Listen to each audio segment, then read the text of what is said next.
예, 오늘은 아간의 탐심, 아간의 죄. 여호수아 7장 21절. 예. 한국 사람들은 이 아간의 죄, 아간의 탐심에 대해서는 너무 잘 압니다. 찬송가 중에서 아골골짝 빈들에도 그죠? 그 아간이 묻힌 돌무덤, 그 장소가, 그 돌무덤이 있는 장소, 그곳의 이름이 아골골짝이에요. 아골골짝이. 그 아골골짝인데, 이제, 오늘, 여호수아 7장 21절, 여호수아 7장 21절 같이 읽습니다. 내가 노래가 물건들 가운데서 바벨로니아에서 만든 좋은 옷과 은 200세겔과 50세겔 나가는 금덩이 하나를 보고 답내어 그것들을 취하였나이다. 보소서 이제 그것들을 내 장막 한가운데 땅속에 감추었고 은은 그 밑에 있나이다 하더라 하니라. 이제 여리고 정복 전쟁이 시작되고 여리고는 이제 큰 도시였습니다. 당연히 이제 검은 보화도 많았고 노력할 것들이 많았던 도시고 여기서 취하면 엄청나죠. 미디안 쳤을 때도 그 노량물이 엄청났는데 말할 필요도 없는 거죠.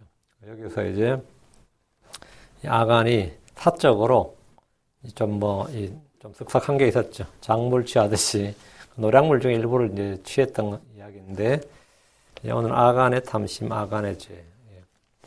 아간의 탐심이 이제 아간의 죄의 직접적인 제목이 됩니다. 제가 기도하고 시작했습니다.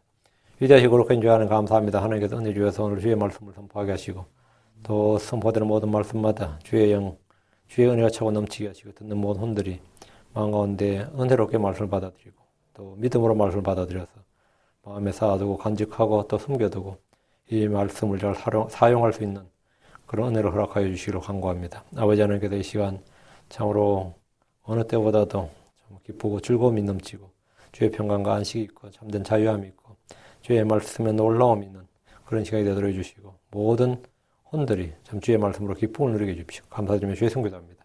아멘. 예. 성경에서 이 탐욕으로 멸망한 사람들의 예를 들 때 많지만 단연 앞자리에 나오는 인물이 그냥 누구에게 물어도 그냥 아간은 출애굽의 2세대로서 광야에서 멸망하지 않았고 여호수아의 인도를 따라서 요단강을 건넜고 믿음으로 여리고 성을 돌 때 함께 돌았던 사람입니다.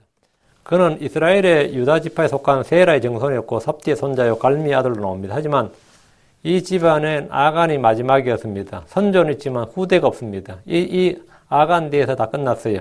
자신의 죄로 말미암아 온 집안이 멸망했기 때문입니다. 여리고의 성벽이 무너지는 중에도 그의 집과 여리고의 성벽이 무너질 때 유다 지파에 새로 들어온 이방 여인이 한 명 있었습니다. 본래 멸망해야 될 여리고 백성은 멸망하지 않고 유다 지파로 새로 들어와서 그 유다 지파의 한 가문을 이룬 그는 소속된 사람인데 그게 라합입니다. 그 라합은 여리고의 성벽이 무너지는 중에도 그의 집과 가족이 구원받았습니다. 이는 그가 하나님의 전능하신가 하나님의 심판을 들었고 믿음으로 이스라엘의 정탐꾼들을 숨겨주기 때문입니다. 그녀는 여리고가 하나님의 손에 무너진다는 사실을 알았습니다. 여리고 왕이 무슨 대비를 하든지 여리고의 성민들이 총하 단결을 하고 다 최후의 1인까지 나오겠다 전의를 불태운다 해도 하나님을 대적할 수는 없다. 그것은 있을 수 없다는 사실을 잘 알았기 때문에 하나님의 백성들의 편에 섰습니다. 라합은 아간과 달리 선조가 기록되어 있지 않습니다. 기생 라합, 창녀 라합이라고 불리는 데서 볼 수 있듯이 직업이나 가문이나 외모는 전혀 볼 것이 없었고 선조는 이름조차 거론할 필요가 없었습니다. 하지만 라합은 그 후대가 성경에 기록되어 있습니다. 반면에 아간은 선조가 이름이 쫙 기록되어 있습니다. 선조들의 이름이 쫙 기록되어 있는데 그 후대의 이름이 없습니다. 있을 수가 없는 거죠. 그 라합은 보아스를 낳았고 오벳과 이세와 다윗을 낳았습니다. 벌써 아내 이름이 막 나오죠. 보아스도 알고 오벳, 이세, 다윗 다 유명한 사람들입니다. 라합은 주의 저주와 심판을 받아서 멸망하는 여리고 성에서 자신과 가족을 구원했습니다. 라합은 이스라엘 진영 밖에 있다가 이스라엘 유다 지파의 일원이 되어서 메시아의 그 세대, 그리스도의 세대에 그 이름이 올라와 있습니다. 반면에 유다 지파의 명문가에 속했던 아간은 여리고 성벽이 무너지는 중에 자신과 일가족을 모두 멸망에 이르게 하고 말았습니다. 그 태어난 거 신분도 다르고 다 달랐는데 시작은 달랐는데 이 중간에 뭐가 어떤 사건으로 말미암아 이 여리고 성이 무너지는 사건을 통해서 이 두 집이 완전히 뒤바뀌어 버렸습니다. 롯은 자신과 두 딸이라도 건져내었지만 아간은 자신의 범죄로 온 가족을 멸망하게 했습니다. 이 둘의 차이가 뭡니까? 아간과 라합의 차이가 뭐냐 이 말이죠.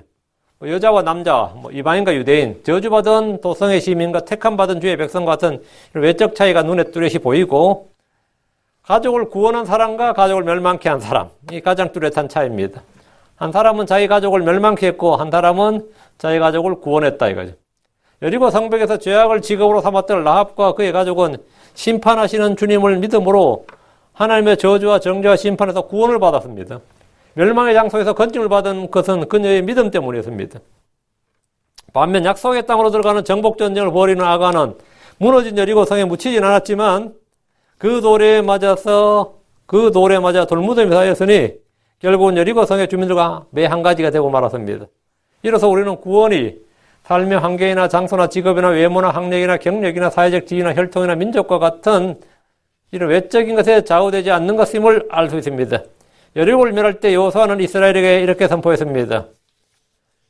여호수아 6장 17, 18절에 도시와 그 안에 있는 모든 물건은 주께 저주를 받을 터이나 오직 창녀 라합과 그녀와 함께 집에 있는 자는 다 살리니 우리가 보낸 사자들을 그녀가 숨겼느니라. 너희는 반드시 저주받은 물건들로부터 너희 자신을 멀리하라. 너희가 저주받은 물건 중에서 취하여 너희 자신을 저주받게 하며 또 이스라엘 진영을 저주거리로 만들고 괴롭게 할까 염려하노라. 이렇게 경고의 말씀이 선포되었습니다. 여리고 안에 있는 모든 물건들은 다 주께 저주를 받은 것들입니다. 저주받은 물건들은 모두 태워야 됩니다. 은과 금과 세기구들, 녹과 같은 금속은 주의 보고에 드리도록 되어 있었습니다. 이 말씀은 흘려들을 말씀이 아닙니다. 이 말씀은 경고의 말씀이며 주위에서 귀를 기울여야 되는 말씀입니다. 주를 두려워하지 않고 주의 말씀에 떨지 않은 이들은 주의 경고나 주의 저주나 주의 심판의 말씀을 듣고도 그냥 참고사항으로 듣습니다. 그냥 참고사항 정도로 생각하고 업신여깁니다. 모든 죄의 원인은 주를 두려워하지 않고 주의 말씀을 두려워하지 않는 데서 시작됩니다. 주의 말씀에 떨지 않고 두려워하지 않는 데서 불신과 불순종이 시작됩니다. 모든 배교가 사실은 주와 주의 말씀을 두려워하지 않는 데서 시작됩니다. 마음이 교만하다는 것은 뭐냐면 주와 주의 말씀을 업신여긴다는 거예요. 그게 마음이 교만한 거예요. 뭐 다른 거 없어요.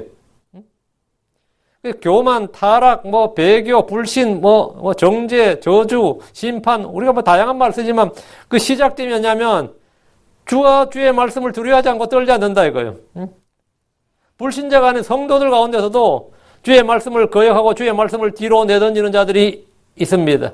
성경 말하기를 시편 50편 17절에 내가 교훈을 미워하고 내 말을 내 뒤로 던지며 내가 교훈을 미워하고 내 말을 내 주의 말씀을 내 뒤로 던지며 이것이 모든 배교의 원인이고 주의 복을 저주로 바꾸어 버린 겁니다. 또 이사야 28장 3절에 너희는 귀를 기울여 내 목소리를 들으라. 귀를 기울이고 내 말을 들으라. 주의 말씀을 주위에서 듣는 것이 중요합니다. 우리는 어두운 데서 빛을 대하듯이 주의 말씀에 주의를 기울이는 것이 잘하는 것임을 알아야 됩니다. 그러나 이스라엘은 어떠했습니까? 예레미야 7장 16절에 그들이 내 말을 듣지도 아니하며 귀를 기울이지도 아니하고 오히려 자기 목을 굳게 하여 자기 조상들보다 더 악하게 행하였느니라. 이게 주의 말씀입니다. 그들이 내 말을 안 듣고 듣지도 않고 귀를 기울이지도 않고 더 악하게 행하였다. 주의 말씀을 듣지도 않고 들으려 하지 않았다는 겁니다. 느헤미야는 이스라엘이 심판을 받고 바빌론의 포로가 된 이유를 이렇게 말합니다. 느헤미야 9장 16절에 그럼에도 불구하고 그들이 오히려 순종하지 아니하고 주를 거역하고 주의 율법을 등 뒤에 두고 주께로 돌아오라고 증거하는 대언자들을 죽여 큰 진노를 일으켰나이다. 주의 율법을 등 뒤에 두고 이 한마디로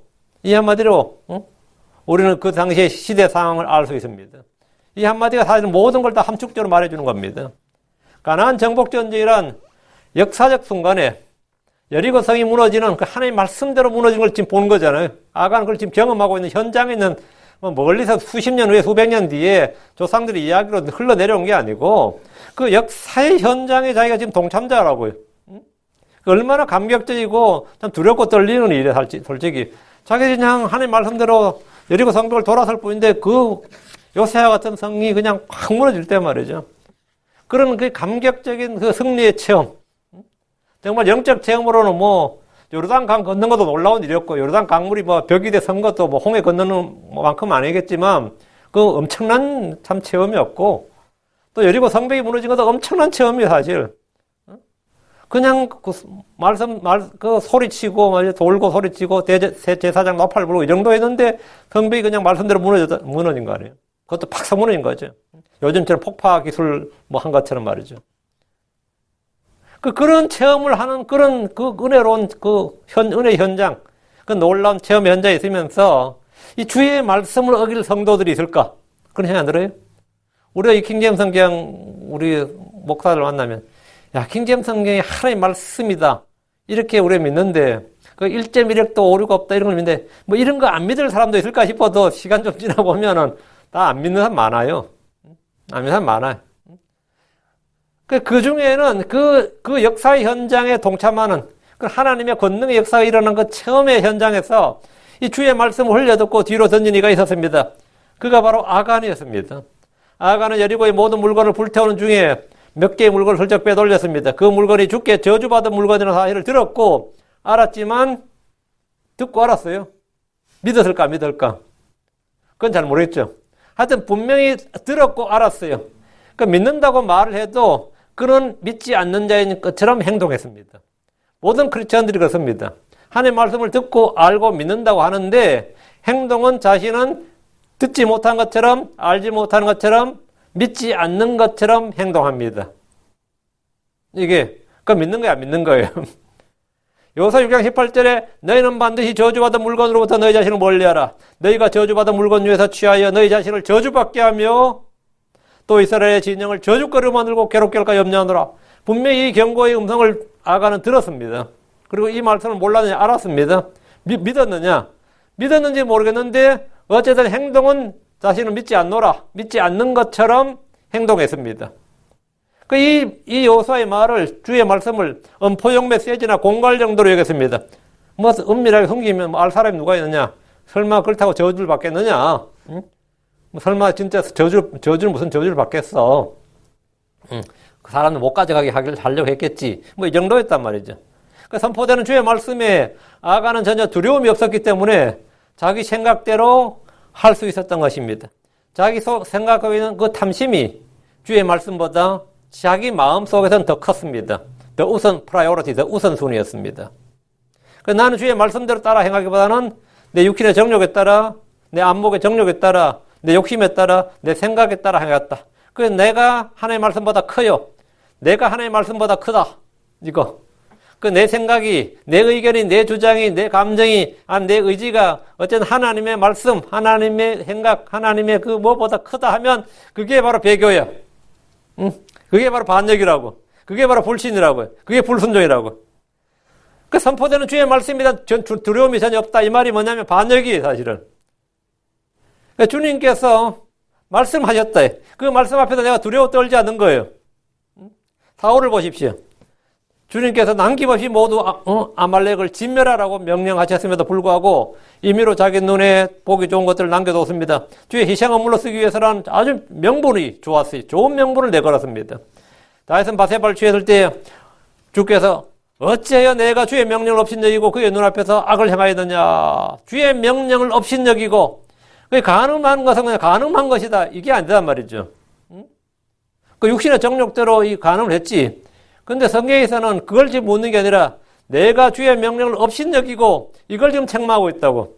대언자 나단을 속에서 내가 주의 명령을 업신여기고 이거였어요. 그래서 내가 나를 업신여기고 해쪽서 우리의 아내를 빼앗아 내 아내를 삼았은 즉, 해쪽서 우리의 아내를 빼앗은 다윗의 그 몰염치한 부도덕함 이거는 뭐냐면 다윗의 인격의 문제를 지금 논하는 게 아니에요. 내가 나를 업신여기고 이게 뭐냐 하나님이 문제 삼는 부분이었어요. 내가 나를 업신여기고 내가 주의 명령을 업신여기고 이거였어요. 주의 명령을 업신여기고 주를 업신여기는 것. 그게 뭐냐? 그게 모든 죄예요.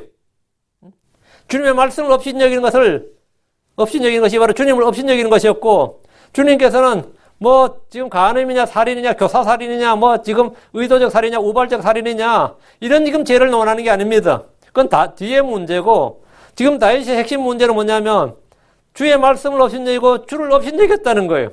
주의 명령을 업신여기고 주를 업신여겼다. 아간의 문제가 뭐냐? 물론 아간은 탐나죠. 금덩이 보고 탐 안 날 사람 대체 누가 있어요? 그건 또 공짜로 얻을 수 있는 금덩이 내 눈앞에 있다면 어떨 것 같아요? 내 눈앞에 있는데. 그 물론 탐심이죠. 탐욕이 당연히죠. 이건 인간 본능인데. 이건 죄성이라고요. 근데 어떻게 하면 사람이 탐심대로 행하지 않느냐? 주의 말씀이 나보다 일단 커야 돼요. 주의 말씀이 내 마음보다 커야 된다, 분명히. 더욱 커야 된다고. 아간의 죄는 단지 탐욕으로 인한 그 우발적인, 그 순간적인 충동, 우발적인 실수가 아니라 주님과 주의 말씀을 업신여긴 것에 해당합니다. 성도들이 자신의 불신과 불순종을 육신의 연약함이니 실수니 하면서 가볍게 치부하는 경향이 있고 거기에 대한 그럴듯한 죄의 변명을 늘어놓지만 하나님은 말씀을 고의로 어기면서도 하나님의 말씀을 고의로 어기면서 개의치 않는 자들에 대해서 너는 나를 멸시하였다. 너는 내 명령을 멸시하였다. 이렇게 주님께서 지적하시고 책망하십니다. 다른 뒷말 필요 없다 이거예요. 아간은 저주받은 물건 중에서 몇 가지를 취했는데 그때 주님의 진노가 이스라엘 자손을 향해 불타오르고 있었습니다. 아무도 모르게 한 일이었지만 주님의 눈은 이미 아간과 아간의 마음에 있는 것, 아간의 행동 다 보고 있었습니다. 주님은 감찰하시는 하나님입니다. 주께서 우리의 행위를 보실 뿐 아니라 우리의 속중심과 생각과 상상을 다 아시고 다 보시는 분입니다. 우리의 마음의 생각과 상상을 아시고 우리의 의도를 다 분별하시는 분입니다. 주께서 나의 발걸음을 세시고 나의 머리털까지 다 세시는 분입니다. 각 사람은 자신의 행위에 따라 그에 따른 보상과 보응이 따른다는 사실을 알아야 됩니다.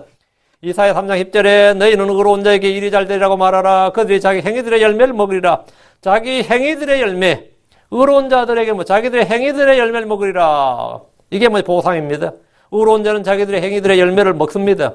라합은 믿음으로 행했고 자기 행위들의 열매를 먹었습니다. 룻은 믿음으로 시어머니를 따라 유다로 왔고 그녀는 자기 행위의 열매를 먹었습니다.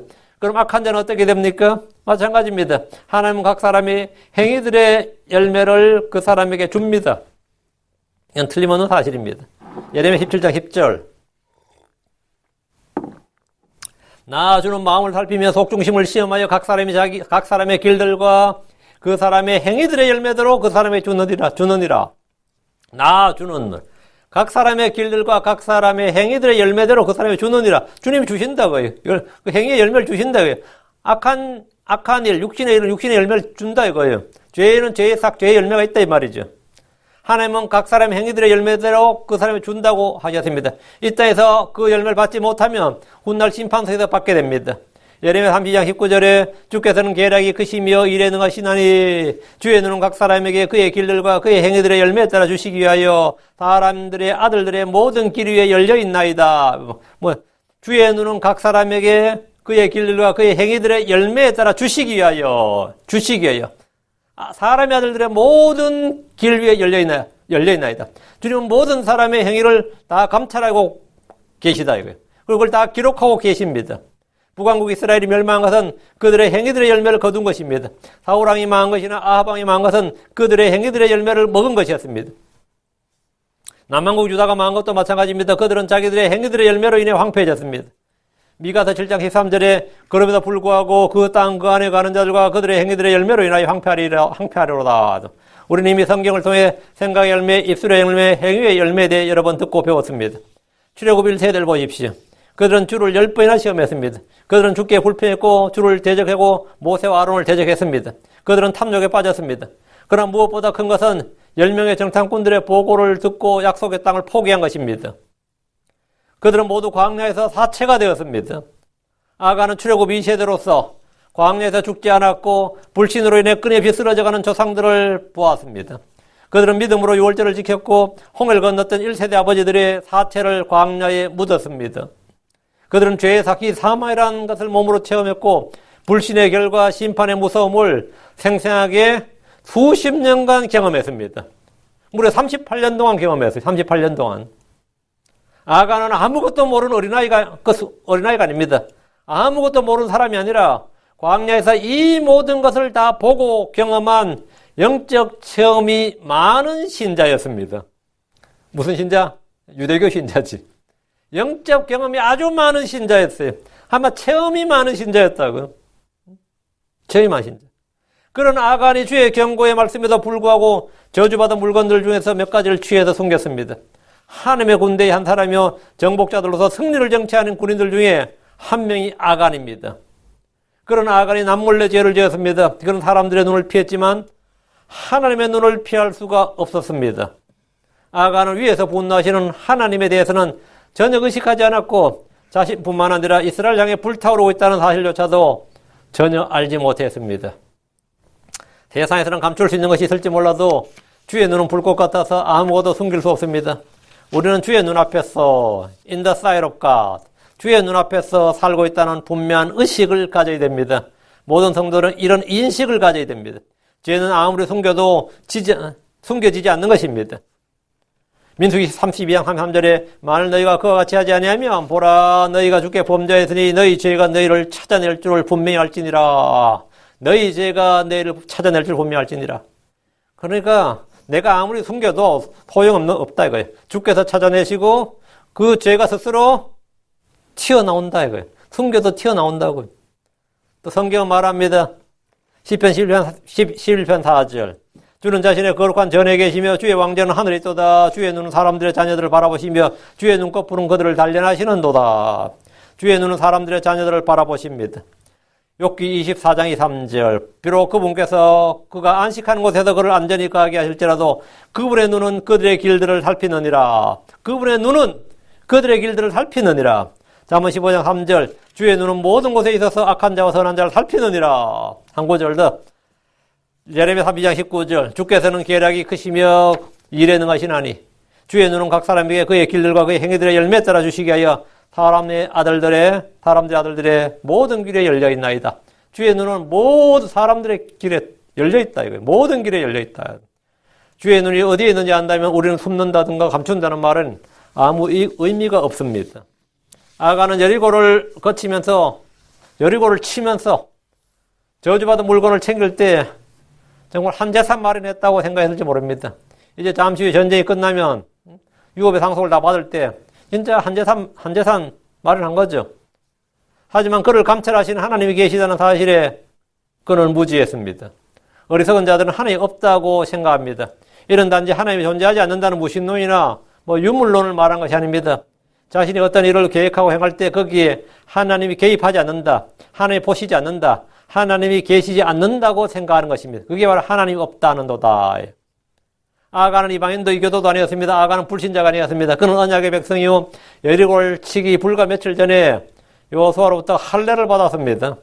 그는 아브라함의 자손으로 유대교 신자였습니다. 아간은 분명 하나님을 믿었지만 자신이 죄를 범할 때 하나님이 나를 보시고 계신다. 하나님이 나와 함께 계신다. 하나님이 나를 감찰하신다. 하나님의 눈이 나 위에 열려있다. 하나님 자신의 말씀대로 이루신다. 이런 사실을 전혀 생각하지 않았습니다. 그 마음에 뭐가 없었다? 그는 분명히 열렬한 유대교 신자였는지 몰라도 그의 마음에는 하나님이 없었습니다. 그렇게 마음에 하나님 없는 사람, 자기 생각에 하나님 없는 사람, 이게 뭐냐? 어리석은 사람. 성경이 말하는 어리석은 사람입니다. 어리석은 사람이에요. 내가 무슨 일을 하면서 하나님이 이 일에 대해서 아무 간섭이 없으시다. 아무 심판이 없다. 판단이 없으시다. 하나님이 없다고 생각하고 하나님이 보지 않으신다고 생각하는 자들이 바로 성경이 말하는 어리석은 자들입니다. 그 마음이 하나님 없는 어리석은 자들이. 아간은 이런 점에서 어리석은 자였습니다. 그는 재빠르게 재물을 모을 수 있는 사람이었지만 그는 어리석은 자였습니다. 죄인들은 하나님의 진노가 타오르고 있다는 사실을 모르기 때문에 어리석은 자들입니다. 발람이 탐욕에 이끌려 발락에 갔지만 그 앞에 주의 천사가 칼을 잡고 서 있다는 사실을 알지 못했습니다. 그는 정말 유명한 점쟁이였지만 자신이 주의 명령을 어길 때, 자신의 탐욕들을 행할 때, 자신의 이 말, 하나님의 진노 심판에서는 전혀 자신의 운명에 대한 전혀 점괘를 알지 못했습니다. 자신이 모세의 칼을 죽을 줄이야. 응? 그냥 탐욕에 따라 움직이자든 다 이성 없는 짐승들 같이 그렇습니다. 이런 사람 주의 말씀 믿지 않는 자들의 길이 다 아간의 길, 발람의 길 다 똑같습니다. 아간의 이런 죄로 인해서 이스라엘은 아이성 전투에서 36명의 전사자를 내고 패배했습니다. 가나안 정복군의 사기는 땅에 떨어졌고 백성들의 마음은 녹아났습니다. 여호수아는 주의 궤 앞에 엎드려 울부짖어 기도했습니다. 그때 주님이 뭐라고 합니까? 여호수아 7장 11절. 이스라엘이 죄를 짓고 또 내가 그들의 명령한 데 언약을 어겼나니 그들이 저주받은 물건 중에서 취하여 도둑질하고 숨기고 그것을 자기 물건들 가운데 두었느니라. 예, 보면 아간이 죄를 짓고 이래 안 됐죠.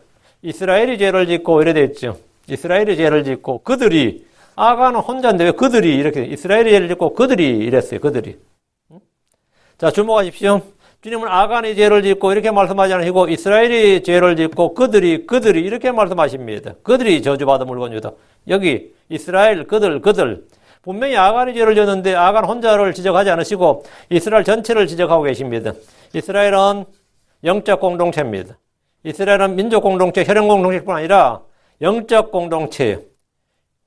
이들은 민족 공동체였고 당연히 신앙 공동체입니다. 한 사람의 범죄는 한 사람으로 끝나지 않습니다. 주님은 이스라엘을 전체로 덩어리로 보십니다. 이는 매우 중요한 영적 원리가 들어있습니다. 성도들은, 교회는 조직체가 아니라 생명의 유기체요 서로 연합되어 있다는 점입니다. 성도들은 뭐죠? 조직체가, 오거니제이션, 조직체가 아니다 말이지. 모두가 유기체다 이거. 서로 연합되어 있다 이거. 아간의 범죄가 온 이스라엘에게 저주를 가져왔고 패배를 가져왔습니다. 이는 연좌제나 공동체 같은 징벌과는 개념이 다릅니다.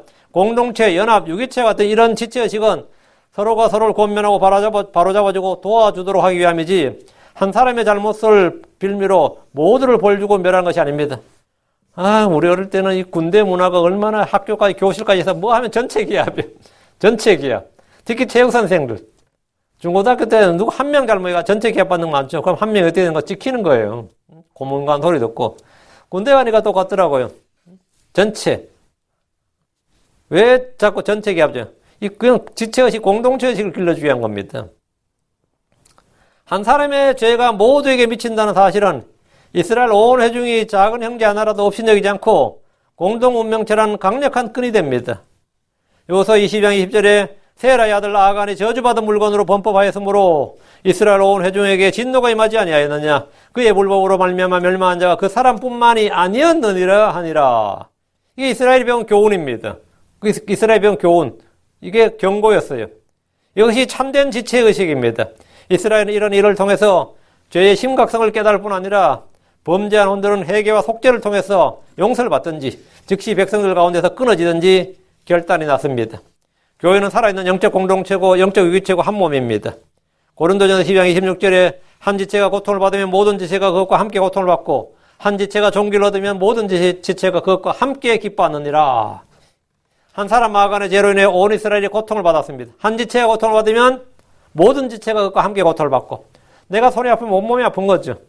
내가 머리가 띵하면 온몸이 아픈 거고 내가 어디 아프면 온몸이 힘이 없어요. 예, 한 지체가 고통을 받으면 모든 지체가 함께 고통을 받는다. 반면에 한 지체가 종기를 얻으면 모든 지체가 그것과 함께 기뻐한다. 크리스천들도 마찬가지입니다. 우리는 서로 지체입니다. 로마서 12장 5절에 이와 같이 우리도 여럿이죠?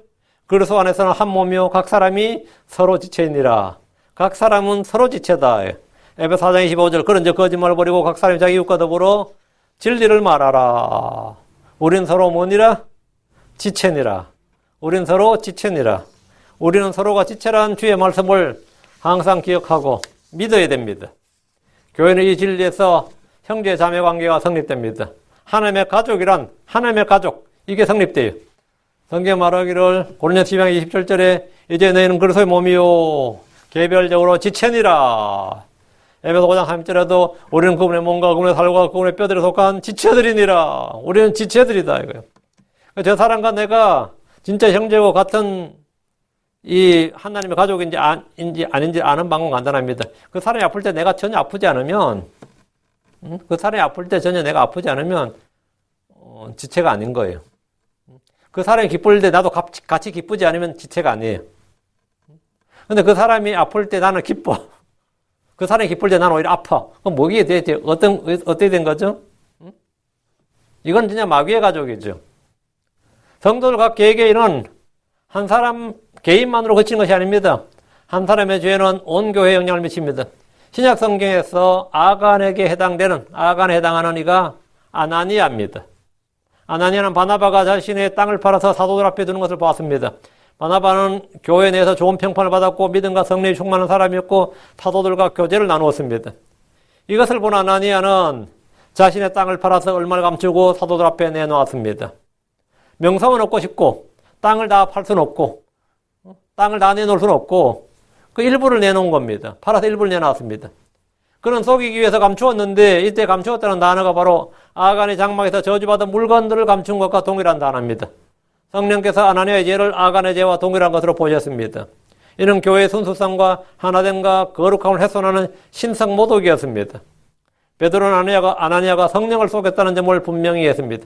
사도를 속였다, 교회를 속였다, 형제를 속였다가 아닙니다. 너희는 하나님을 속였다. 이거. 이로써 아나니아는 그 자리에서 죽임을 당했고 그 아내 역시 그 죄에 동참함으로써 동일한 거짓말을 함으로써 죽임을 당했습니다. 요소는 제비를 뽑아서 아간을 찾아냈습니다. 요소 7장 20절. 아간의 요소가 응답하여 이르되 참으로 내가 주 이스라엘 하나님께 범죄하여 이렇게 행하였나이다. 내가 하나님께 범죄하여 이렇게 행하였나이다. 아간은 자신의 죄를 시인하고 고백했습니다. 이는 요소아가 죄를 추궁했기 때문이고 하나님으로부터 이미 제비 뽑혔기 때문이에요. 이것은 회개가 아닙니다. 자신의 죄가 만천하에 드러나고 증거와 증인이 나타나서 더 이상 변명하거나 거짓말할 수 없게 되었을 때 모든 걸 싫다고 시인하는 것은 회개가 아닙니다. 때로 범죄자들은 끝까지 죄를 인정하지 않다가 막바지에 어쩔 수 없이 모든 죄를 실토해버립니다. 이런 자들 향해서 우리는 회개했다고 하지 않습니다. 아간은 죄를 회개하지 않았습니다. 어쩔 수 없이 시인한 것입니다. 사울은 사무엘의 날카로운 추궁을 당했을 때 비로소 내가 범죄하였나이다. 내가 주의 명령과 당신의 말씀을 어긴 것은 내가 백성을 두려워하여 그들의 음성에 순종하였음이니이다. 그는 정치인으로서 그 민중들의 요구, 백성들의 인기, 여론 이런 데 아주 민감했습니다. 그래서 내가 주의 명령과 당신의 말씀을 어긴 것은 이유가 있다 이거예요. 단순히 이 탐심 때문에 그런 건 아니고 내가 백성을 두려워하여 그들의 음성에 순종하였음이니이다. 사실 이게 가장 큰 이유였습니다. 이게 사울이 죄를 지은 정치인들의 덕목 중에 아주 민심에 민감한 거. 하나님께 민감한 게 아니라 하나님의 말씀, 주의 음성에 민감하지 않고 이 사람들에 민감했어요. 그래서 사울왕은 항상 이 백성들 민심에 민감했다고. 이런 사람들이 정치인 잘하지 사실. 이런 사람이 정치인 잘해요. 이 역시 회개가 아닙니다. 실수나 뉘우침이나 후회나 때늦은 자책 등은 되겠지만 성경이 말하는 회개가 아닙니다. 아간은 자신이 한 일에 대해서 사실관계를 시인했지만 그의 심령은 자신의 죄와 제약된 자신에 대해 슬퍼하고 주께 범죄한 것에 대해서 긍휼을 구하는 그런 회개가 없습니다. 많은 이들이 아간처럼 사울처럼 죄를 시인하고 자백하는 것을 회개인 줄로 압니다. 그래서 회개한 후에도 회개의 열매가 없고 삶의 변화가 전혀 없습니다. 8월 보십시오. 그는 거듭되는 재앙을 겪은 후에 결국 하는 말이 출애굽기 9장 27절에 이번에 내가 범죄하였노라 주는 의로우시고 나와 내 백성은 사악하도다 했습니다. 이것은 회개가 아니라 탄식과 후회였습니다. 아간은 자신이 범죄한 이유를 이렇게 말했습니다. 요소 7장 21절 내가 노력한 물건들 중에서 바빌로니아에서 만든 아름다운 옷과 은 200세겔과 50세겔 나가는 금덩이 하나를 보고 탐내어 취하였나이다. 보소서 이제 그 물건들을 내 장막 한가운데 땅속에 감추었는데 은은 그 밑에 있나이다 아니라. 마치 자백한 범인을 범죄 현장에 가서 설명을 듣고 증거물을 알려주는 것처럼 아간은 자신이 한 일을 담담히 시인했습니다. 그리고 자신의 한 일과 자신이 훔친 것들의 위치를 어디에 은닉했는지 알려줬습니다. 아간 스스로 내가 보았고 탐내었고 취하였고 숨겼다고 말했습니다. 대부분의 탐심은 눈에서 시작됩니다. 보는 것으로 시작된다고요.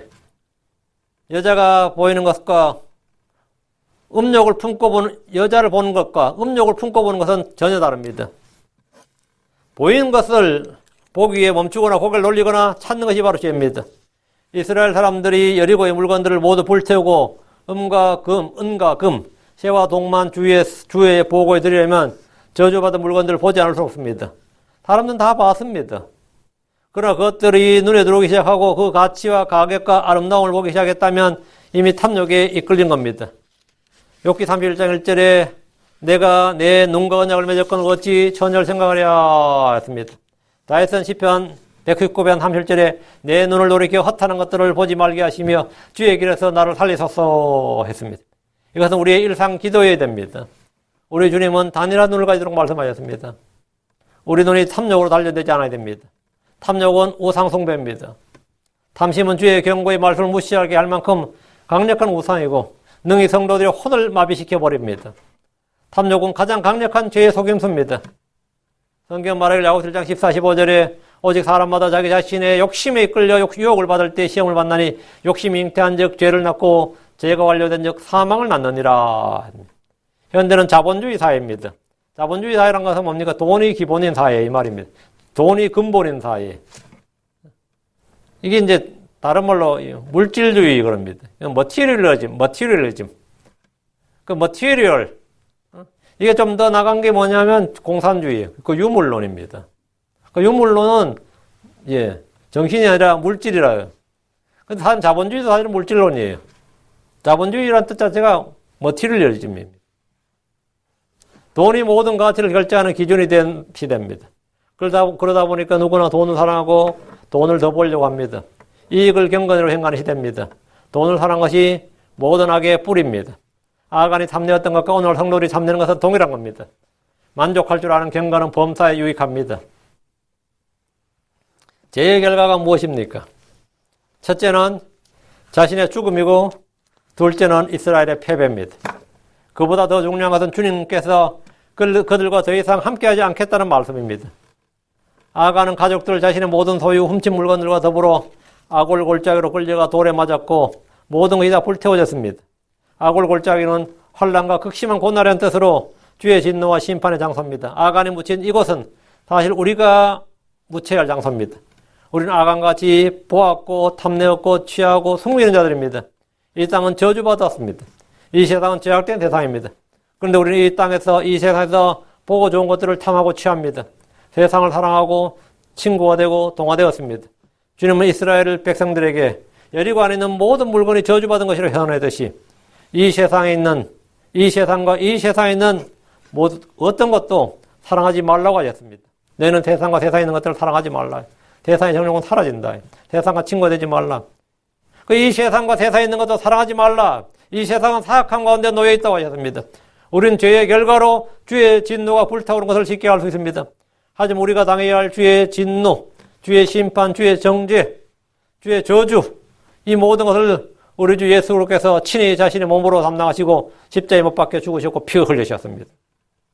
주 예수님께서 우리를 대신해서 십자가를 지심으로써 주의 진노의 잔을 받아 마심으로써 이제 아골 골짜기는 소망의 문이 됩니다. 호세아 12장 5절에 그때야 비로소 그녀의 포도원을 그녀에게 주며 아골 골짜기를 소망의 문으로 주리니, 아골 골짜기를 주님께서 소망의 문으로 주리니 그녀가 거기서 노래하기를 어렸을 때와 이집트 땅에서 올라오던 날에 하던 것 같이 하리라. 주님은 아골 골짜기를 푸른 초장으로 만들어 주실 것을 약속하셨습니다. 이사야 65장 10절에 샤론은 양떼 우리가 되겠고 아골 골짜기는 솥대가 눕는 곳이 되어 나를 찾은 내 백성을 위한 곳이 되리라. 아골 골짜기가 뭐가 된다고요? 그 저주받은 물건을 취했던 아간이 묻힌 그 아골 골짜기가 솥대가 눕는 곳이 되어 나를 찾은 내 백성을 위한 곳이 되리라. 이것을 소망의 문으로 주겠다는 거예요. 이것은 뭡니까? 저주를 복으로 바꾸시는 거죠. 사망을 생명으로 바꾸는 겁니다. 이게 뭐냐? 우리 주 하나님, 우리 주 예수 그리스도께서 이 땅에서 자신의 몸으로 행하신 일입니다. 이것은 모두 우리 주님께서 우리를 대신해서 고난을 당하시고 주의 맹렬한 진노를 부음 받으셨기 때문입니다. 정말 이것이야말로 엄청난 은혜고 복입니다. 아골 골짜기를 소망의 문으로 아골 골짜기를 솥대가 눕는 곳이 되고 나를 찾아 내 백성을 위한 곳이 되라. 이 말씀에서 진짜 우리 반전을 보는 겁니다. 예수를 통해서 우리는 인생에서 뭡니까? 모두가 놀라운 반전이 되는 거지.